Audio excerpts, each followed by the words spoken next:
Սիրելի քաղաքացիներ, թույլ տվեք այս անհասկանալի հրճվանքին չանդրադառնալ խնայելով ձեր նյարդերը, պարզ երկու ճշմարտության մասին խոսեմ։ Երբ ընդդիմադիրները հայտարարում են որևէ մեկի նկատմամբ, որ կա քաղաքական հետապնդում կամ որևէ մեկը քաղաքական հալածյալ է, ընդդիմադիրները այդ մարդուն սուրբ չեն հռչակում, չեն քննարկում որևէ մեկի սուրբ կամ ոչ սուրբ լինելը։ Քաղաքական հալածյալ կամ քաղաքական բանտարկյալ լինելը որոշվում է հետևյալ պարզ մեխանիզմով։ Արդյոք քո նկատմամբ կա տարբերակված վերաբերմունք կապված քո քաղաքական հայացքների հետ։ Այդ մի տարով, ընդհանրապես 5 չափանիշ կա, բայց այդ մի տարով է որոշվում քո նկատմամբ քաղաքական հետապնդում է, թե չէ։ Հիմա եկեք տեսնենք Վարդան Ղուկասյանի նկատմամբ կա քաղաքական հետապնդում, թե չէ։ Մենք տեսել ենք շաբաթներ առաջ, ոնց է բերման ենթարկվում սպանության, ընդդիմադիր համայնքապետի սպանության մեջ կասկածվողը, տեսել եք այդ ակուրատնի սիրուն բերման ենթարկելու կադրերը, ու տեսել եք Գյումրու համայնքապետը կոտրելու, համայնքապետանի շենքի դռները կոտրելու կադրերը։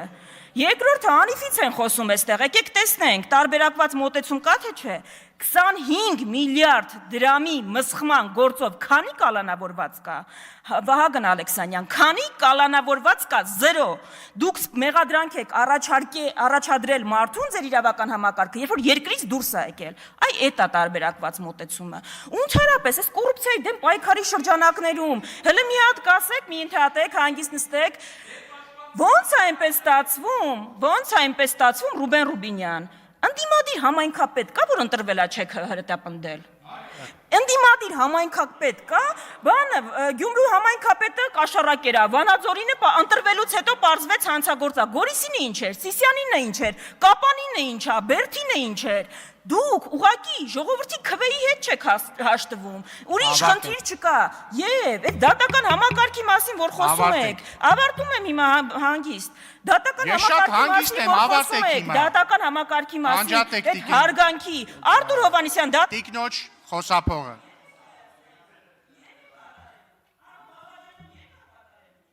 Շնորհակալություն, ես ելույթ կունենամ։